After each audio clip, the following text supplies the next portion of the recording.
बाबा अब मैं नहीं जाऊंगा, मैं यहीं रहूंगा, अपने माता पिता की सेवा करूंगा। बाबा नंद ने कहा, जब तू जानता था कि मेरा पुत्र नहीं है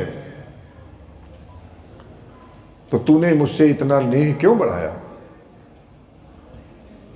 किंतु हे कन्हैया, मैं वो दशरथ नहीं हूं जिसने पुत्र के वियोग में अपने प्राण त्याग दिए। मैं तो नंद हूं।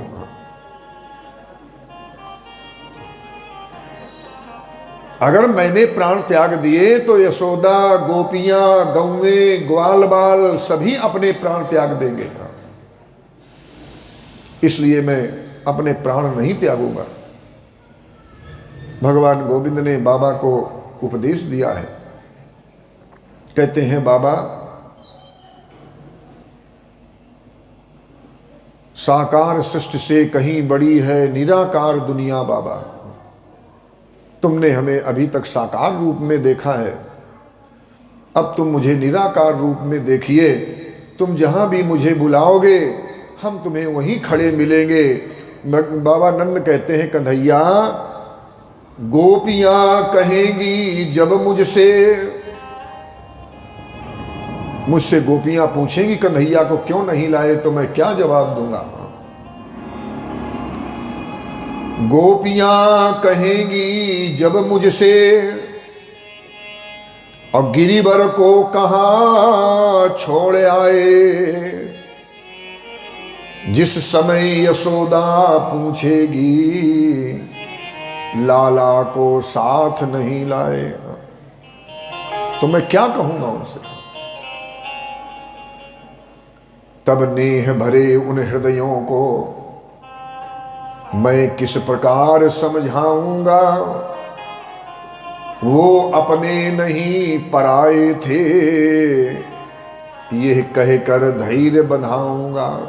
मैं तो यही कहूंगा, यशोदा वो तो पराया था। पराई वस्तु जो है कभी न कभी वापस करनी पड़ती है। पराई वस्तु कभी न कभी वापस तो करनी ही पड़ती है। हे यशोदा, इसलिए मैं उसको वापस कराया। भगवान सुखदेव जी कहते हैं कि हे राजन, बाबा नंद को विदाई दी। मनसुखा आ गया। मनसुखा कहता है, कन्हैया चलोगे नहीं?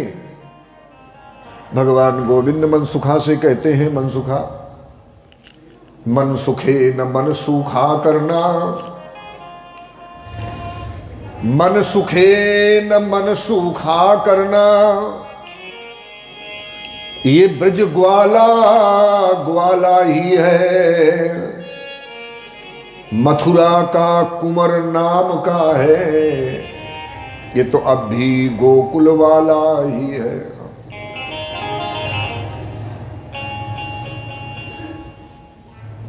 गाना मत कभी बिरह के पद, गाना मत कभी बिरह के पद। ब्रज की ललितादि घाटियों में टेरोगे जब तुम ध्यान लगा, मिल जाऊंगा यमुना तट में। देखो, मैया के लिए संदेशा बाबा से नहीं कहा, मनसुखा से कहते हैं, मनसुखा मैया से मेरी कह देना,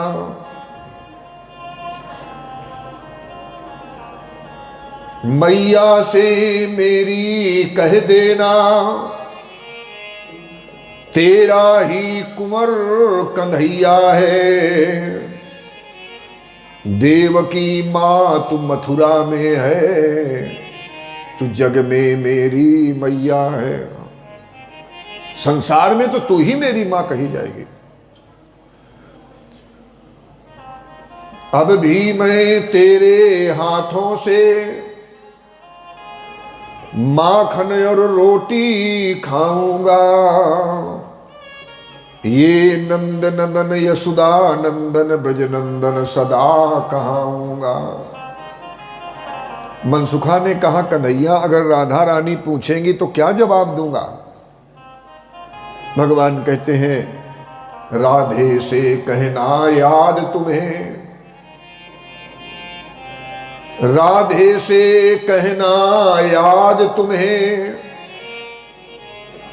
मन ही मन किया बिहारी ने। जब समय संदेशे का आया तो कुछ भी न कहा गिरधारी ने। कहना तो चाहते थे, किंतु जिस समय संदेशे का समय आया उस समय कुछ नहीं बोले, केवल मौन हो गए। गहरी सी एक सांस लेकर, गहरी सी एक सांस लेकर आंखों को मूंदा और खोला। यह ब्रजबाला मथुरा वाला श्री राधे राधे ही बोला। इतना कह देना, इससे संदेशा समझ जाएंगे आप। सभी को भगवान गोविंद ने विदा किया है। भगवान विद्या अध्ययन करने के लिए अवंतिकापुरी जाते हैं, उज्जैन में। उज्जैन में सांदीपन गुरु के यहाँ जो है 64 दिन तक रहे, 2 महीने 4 दिन रहे। और इन्हीं 64 दिनों में भगवान ने 64 प्रकार की विद्याएं सीखी। वहीं पर महाराज सुदामा जी से भगवान की मित्रता हुई थी। वहीं पर भगवान कृष्ण बलदाऊ का यज्ञोपवीत संस्कार किया गया। महर्षि संदीपन की पत्नी का नाम था सुश्रुता, इनके पुत्र का नाम था गुरुदत्त। एक बार रेवती का विवाह नहीं हो रहा था। राजा रेवत ने सोचा चलो ब्रह्मा जी से चल के पूछते हैं कि इसके भाग्य में विवाह है कि नहीं है, मैं वैसे ही परेशान हो रहा हूं। जिस समय राजा रेवत भगवान ब्रह्मा जी के पास गए, कहते हैं ब्रह्मा जी किसी सभा में बैठे हुए थे। सभा से जब वो सभा संपन्न करके महाराज रैवत से बातचीत करने के लिए आए हैं, कहते हैं राजा रैवत से क्यों आए हो? तो राजा रैवत ने कहा कि ये हमारी कन्या रेवती है, इसका विवाह नहीं हो रहा है, इसलिए हम ये जानना चाहते हैं कि इसके भाग्य में वर है कि नहीं है। तो ब्रह्मा जी ने कहा वर तो है, किंतु देखो रेवती पैदा हुई थी सतयुग में। ब्रह्मा जी कहते हैं इनको जो वर मिलेगा वो द्वापर में बलदाऊ जी मिलेंगे। राजा रैवत ने कहा अभी तो सतयुग चल रहा है, फिर त्रेता आएगा, फिर द्वापर आएगा। तो भगवान ब्रह्मा जी ने कहा तुम जितनी देर यहां ब्रह्मलोक में रुके हो, इतनी देर में मृत्यु लोक में कई युग बीत गए। तुम्हारे राज्य में सैकड़ों राजा हो गए, तुम्हारा राज्य वगैरह सब जो है वीरान हो गया है, और बलदाऊ जी का जन्म हो गया है, बड़े हो गए हैं। राजा रैवत ब्रह्मलोक से आए थे, महाराज बलदाऊ जी के संग में विवाह किया है। भगवान गोविंद रातों वैसी राजा रेवत की नगरी पड़ी हुई थी समुद्र के बीच में, उसी को भगवान ने विश्वकर्मा जी को कह करके और उस नगरी का उन्होंने जीर्णोद्धार करवाया है। भगवान सुखदेव जी कहते हैं कि हे राजन, उसी नगरी का नाम जो है वो द्वारिकापुरी पड़ा है। बोलो वृंदावन बिहारी लाल की। भगवान गोविंद 25 वर्ष के हो गए थे तब द्वारिका गए थे, और वहीं पर महारानी रुक्मिणी के संग में विवाह हुआ है।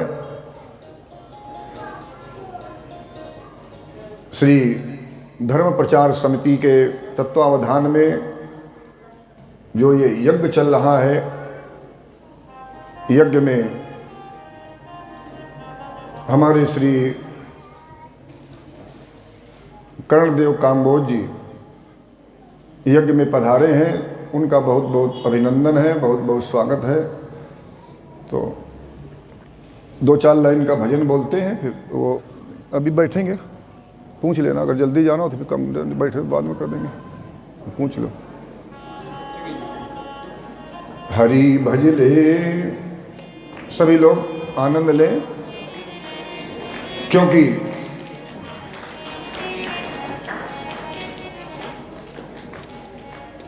आज जो बच्चों का सम्मान करना है, तो बच्चों के सम्मान के लिए मैंने निवेदन किया मंत्री जी को, जिसे उन्हीं के हाथ से जो है सारे बच्चों का सम्मान कराया जाएगा। तो मैं 2-4 लाइन भजन बोल करके और फिर मैं कथा को आगे बढ़ाता हूँ। बोल वृंदावन बिहारी लाल की। हरि भज ले, हरि भज ले, हरि भजने का मौका है। हरि भज ले, हरि भजने का मौका है। हरि भज ले, हरि भज ले, हरि भजने का मौका है। हरि भज ले,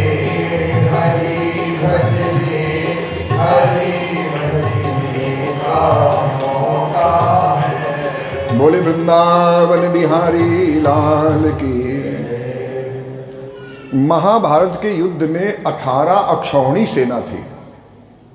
ध्यान देना, महाभारत के युद्ध में 18 अक्षौहिणी सेना थी, दोनों तरफ मिला करके। और जरासंध जब युद्ध करने आया है मथुरा में, तो जरासंध एक एक बार में 23 अक्षौहिणी सेना लेकर के आया और 17 बार आया। 18वीं बार, क्योंकि जरासंध को भीम के हाथों मरना था, इसीलिए भगवान ने द्वारिकापुरी को छोड़ दिया था और मथुरा को छोड़ दिया था, द्वारिकापुरी का निर्माण कराया था। ध्यान देना, अक्षौहिणी का मतलब क्या होता है? एक अक्षौहिणी का जो प्रमाण है, एक अक्षौहिणी में 21,800 रथ होते हैं।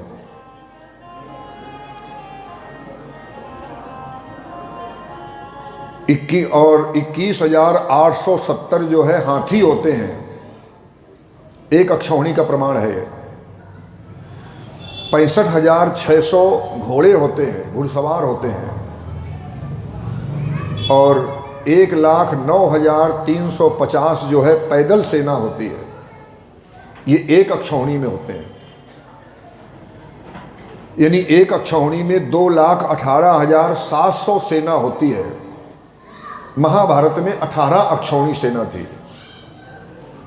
जरासंध जो है एक एक बार में 23 अक्षौहिणी सेना लेकर के आया था, क्योंकि जरासंध को ये वरदान था, ये जितना भी संकल्प करता था उतना ही सेना अपने आप ही बन जाती थी। 23 अक्षौहिणी में 50,30,100 सेना होती है और 18 अक्षौहिणी में 39,36,600 सेना होती है। भगवान सुखदेव जी कहते हैं कि हे राजन, भगवान गोविंद के विवाह का प्रसंग अब चलता